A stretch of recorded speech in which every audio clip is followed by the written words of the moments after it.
Just kidding. Welcome to News Strip Down, April 9th, Thursday, 2026. Wow.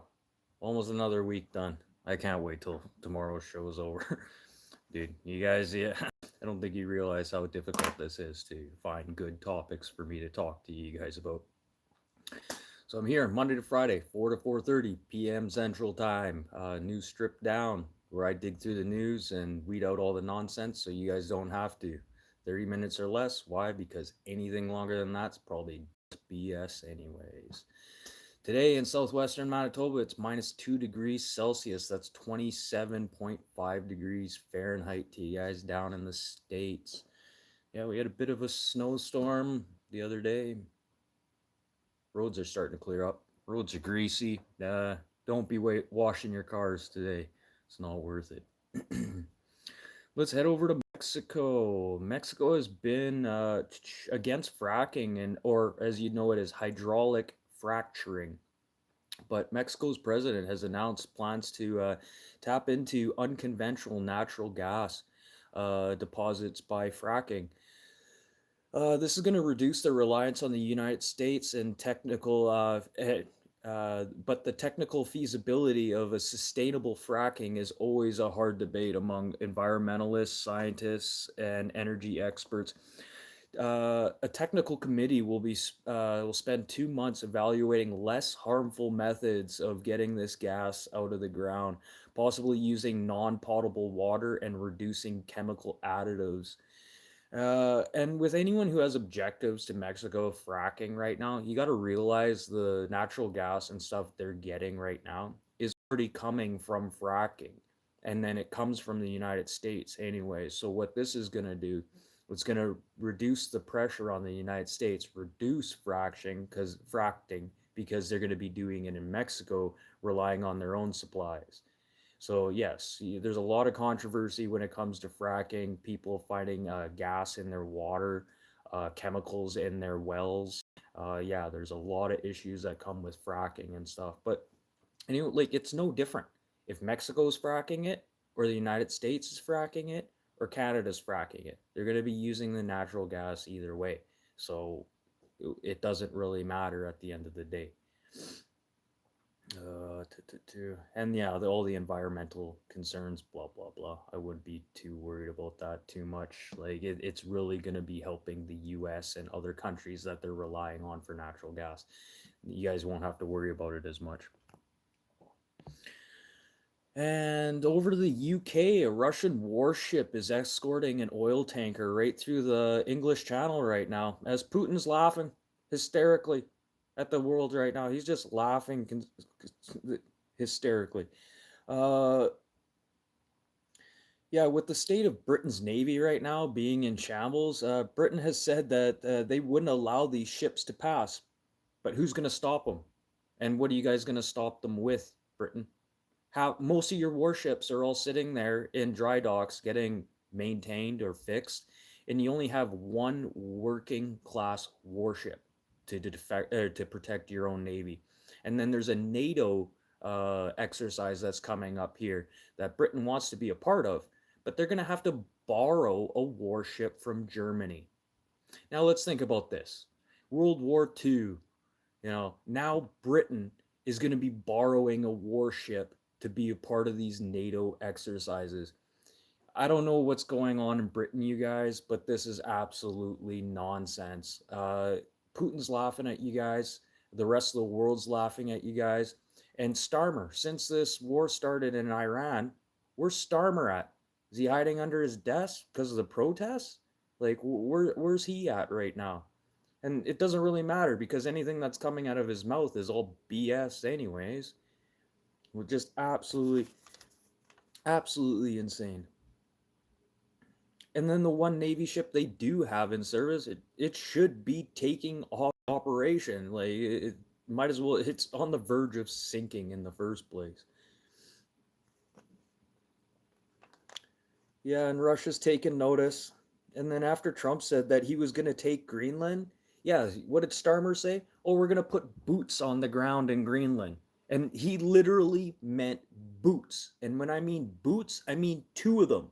He sent one senior military officer to Greenland as a sign of resilience against the Trump's accusations that he's going to take Greenland. Wow, Starmer. Boots on the ground. Literally two boots. A pair. A pair of boots. What's going on here, Starmer?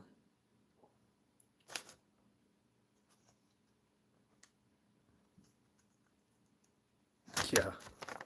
And what does this say about your military right now, UK? I'm sorry, anyone who's from the UK right now, but you probably hearing the same shit I'm hearing too. So, and Canada could be joining.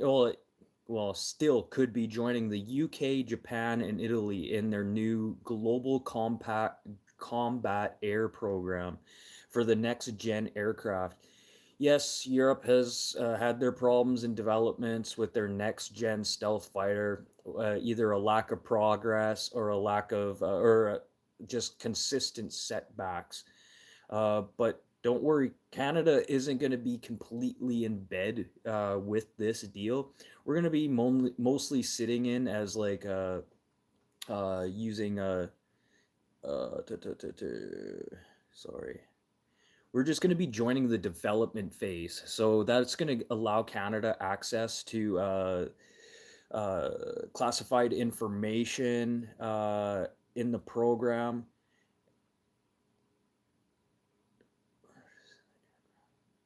Yeah, and then this aircraft that they want to do this joint program with, Germany's already pulled out of this program because just lack of things happening.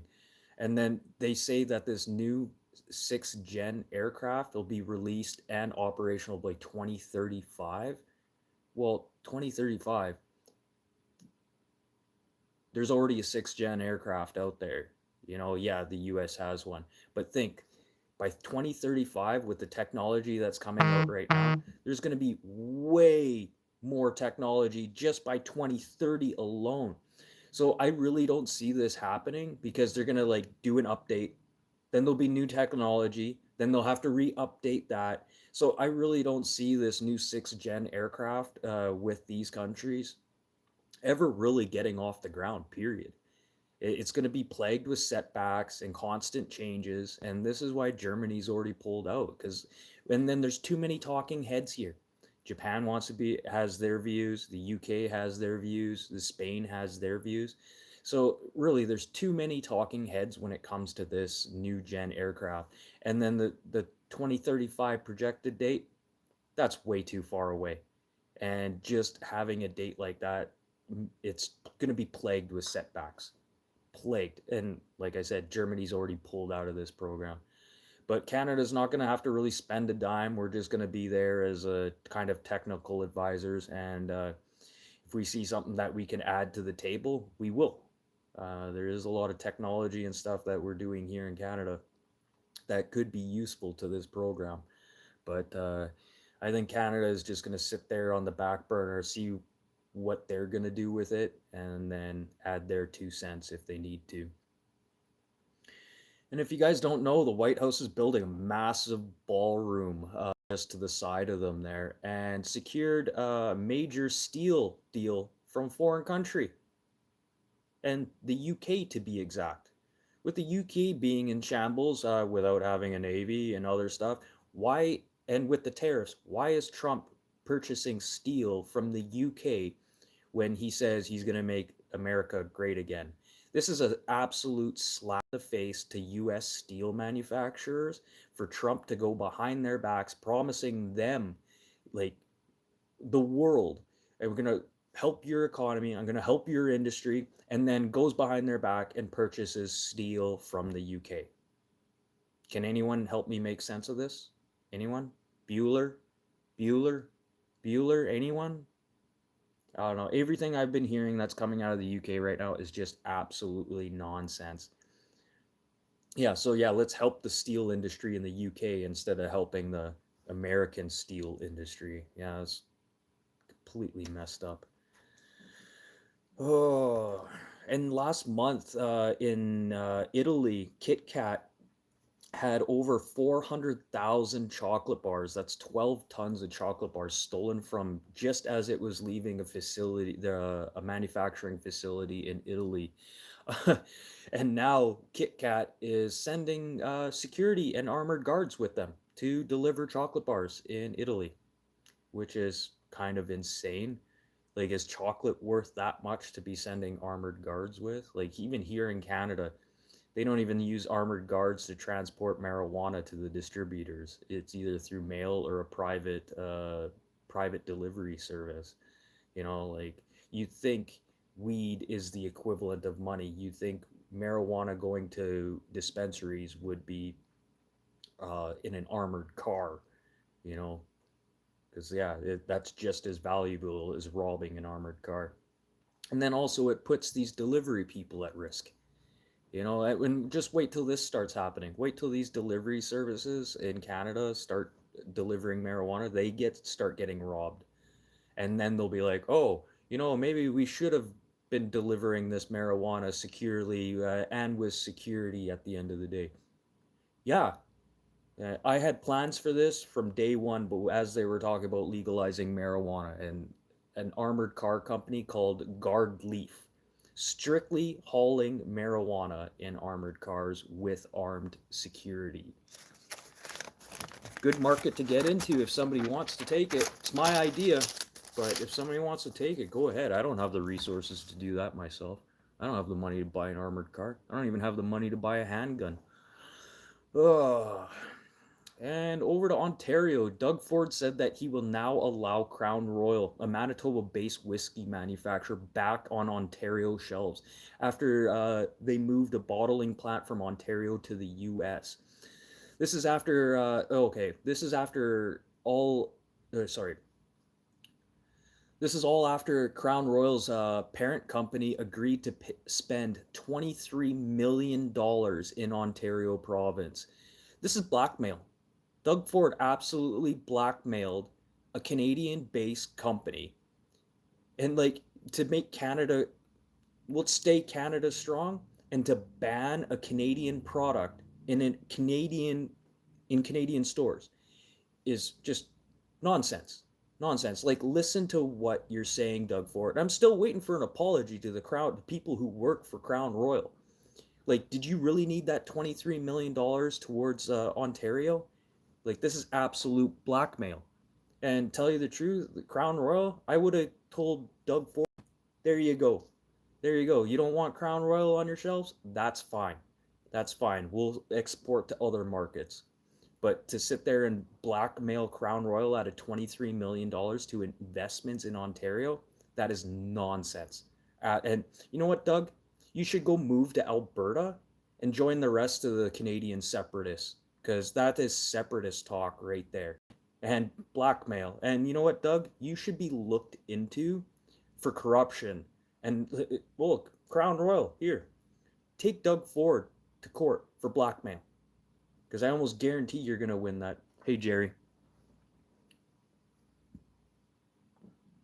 Oh, sorry about that. And I'm almost done here, too.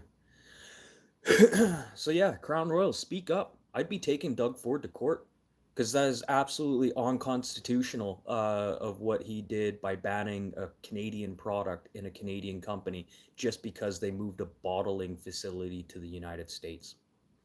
Yeah. And down into the US, the USDA has increased prices on domestic corn by a nickel per bushel, and have increased soy by 10 cents per bushel. But at the end of the day, they have also lowered soybean exports by 35 million bushels. So yeah, soy product or soybean still not getting out to market, and raising the price on those two grains there, not going to help the farmers at the end of the day. They're still sitting there struggling. They can't get their product out to market.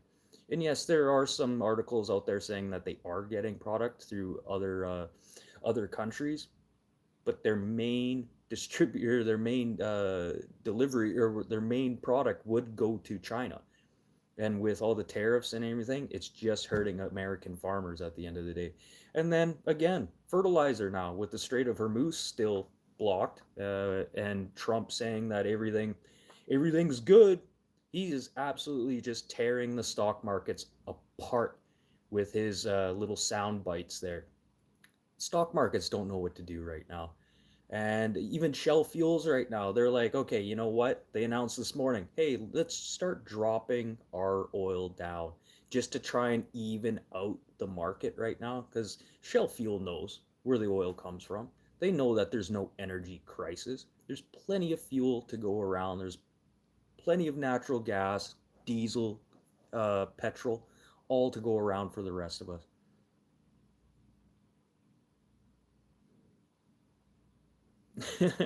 Thanks, James.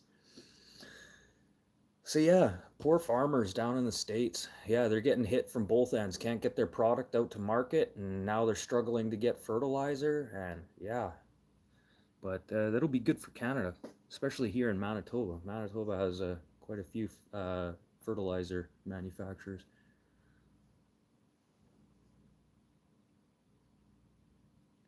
It's because you have too much of a market to send. Like you have a influx of domestic product that you can't sell domestically. That's why. Same with Canada. You think all this grain stays here in Canada? Most of our market goes to China, especially canola seed. So that's why. And that's almost like asking the question. It's like, okay, if we live in Canada, well, why are we paying like $1.70 per liter for gas when we produce our own gas? It's because we're dealing with market share here. Well, just wait. They'll start producing that corn into even worse ethanol, which will gum your vehicles even worse, and which is less fuel economy. You'll have less fuel economy, and it's a garbage fuel. It's just sugar. You might as well just put sugar in your gas tank. And ethanol, if you guys have old vintage cars or something, anything below 1996, I'd say, do not put ethanol in your vehicles. They will destroy your engines. Anyone who has small engines like chainsaws, anything that runs on two-stroke fuel, yeah, do not run ethanol. It will eat up those little engines. Well, that's it for the news today. I'm here Monday to Friday, 4 to 4:30 p.m. Central Time for news stripped down. Just the facts, 30 minutes or less. Why? Because anything longer than that is probably just BS anyways. And let's end everything off on things that happened today in history. Oh, I'm not done yet. I do a history thing after. April 9th, 1869, Hudson Bay Company cedes its territory of Canada. 1869, April 9th. Hudson Bay Company, yeah, a bunch of Hudson Bay companies claim bankruptcy across Canada here. Buildings are still sitting there vacant. And a lot of these old Hudson Bay companies is like the beautiful, old, classic style construction. And, brick and mortar, just beautiful construction.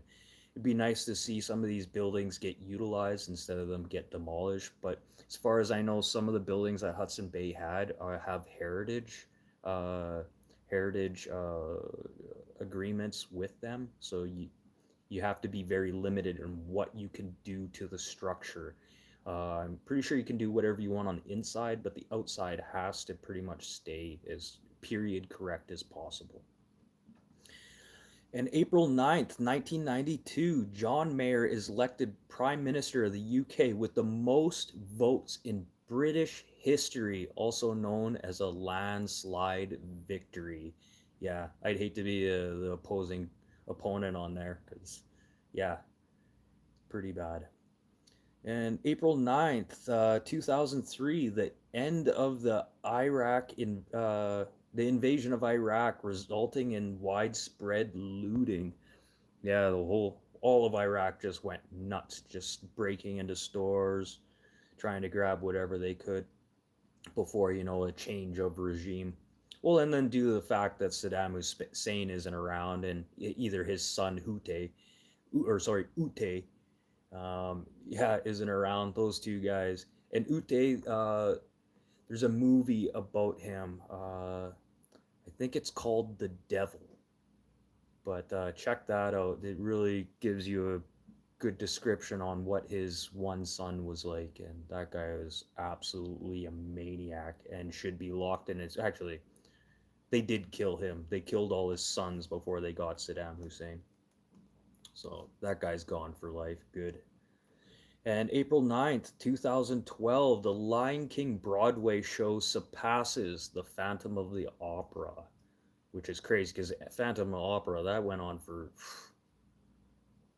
like 30 plus years.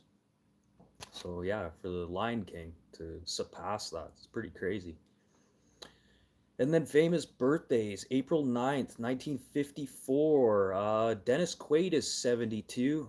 He played Jerry Lewis in the Jerry Lewis movie Great Balls of Fire.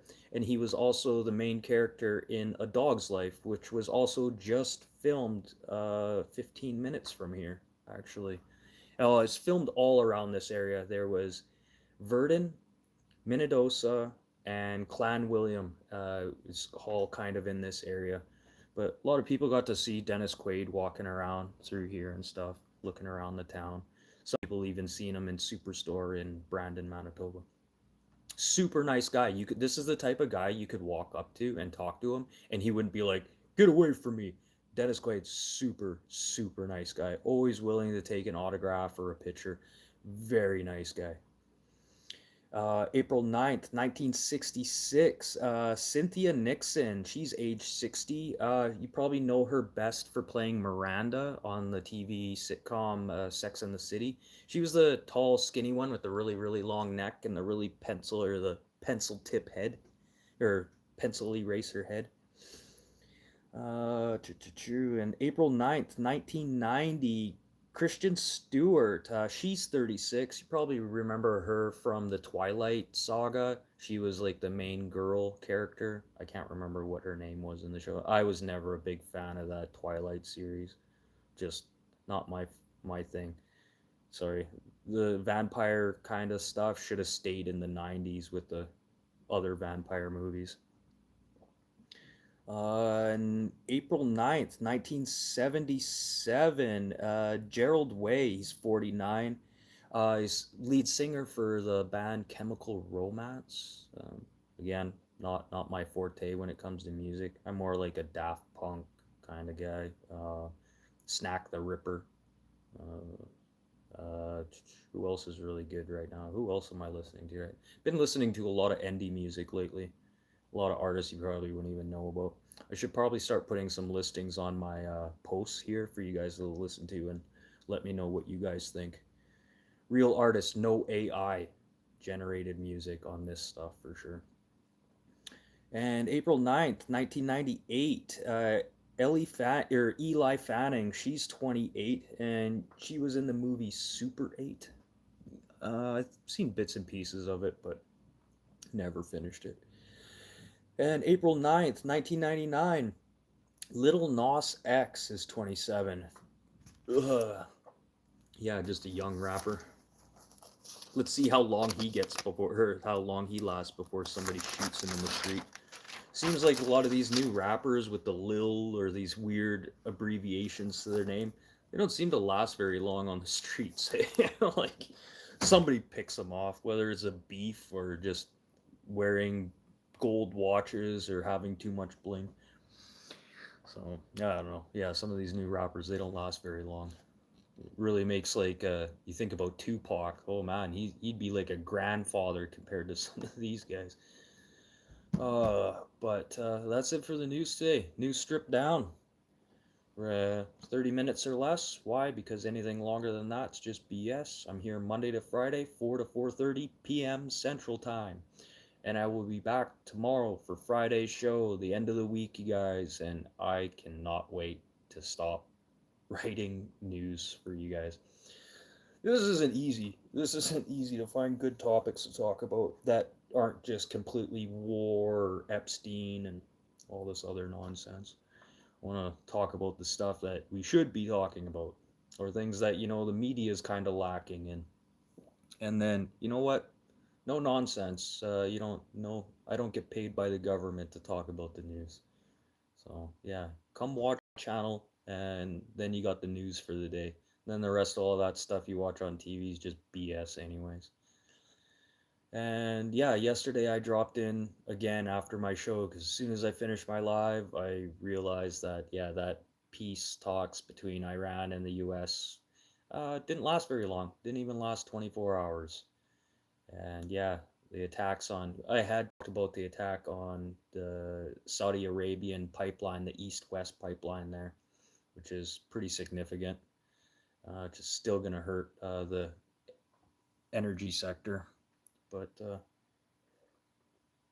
like I said, you guys, this energy thing and the fuel costs, we're not going to see a big change when it comes to this stuff for at least another 3 weeks to a month at least. And now that Trump has said he's going to go, well, he still says it's kind of a ceasefire. Who knows what he's going to say tonight?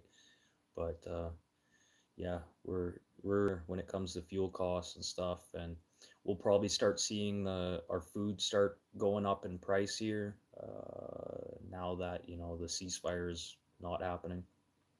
But yeah, by the time fuel costs start coming down, we're gonna start to see food costs go up.